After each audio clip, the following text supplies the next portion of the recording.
आलोक TV. Kandhamal जिल्लार तुमुडीबंधरे Odisha प्रदेश कांग्रेस कमिटीर निर्देशकर्मे मंगलवार दिन अपराह्न प्राय 5टा समय तुमुडीबंध ब्लॉक कांग्रेस कमिटी पक्षरु एक मशाल शोभायात्रा अनुष्ठित होईछि।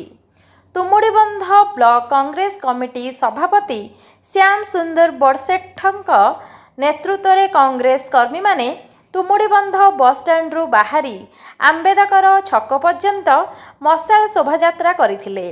रैली समय रे कर्मी माने पुलिस रो दमन लीला बंद करिबा, राहुल गांधी, प्रियंका गांधी और भक्त चरण दासଙ୍କ विरुद्ध रे गिरफ्तारी पदक्षेप बंद करिबा, शिक्षा नीति रे परिवर्तन एवं प्रधानमंत्री नरेंद्र मोदी और केंद्र गृहमंत्री अमित शाहଙ୍କ इस्तीफा दाबी रे स्लोगान देइथिले। एही रैली रे पूर्वतन कंधमाल सांसद नकुल नायक एवं पूर्वतन तुमुडीबंध ब्लॉक कांग्रेस सभापति गिरीश चंद्र नायक जोग देइथिबा बेले तुमुडीबंध ब्लॉक र समस्त पंचायत कांग्रेस सभापति समेत बहु कांग्रेस कर्मी और समर्थक उपस्थित थिले।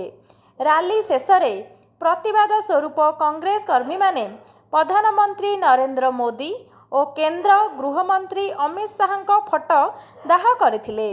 ब्यूरो रिपोर्ट आलोक टीवी।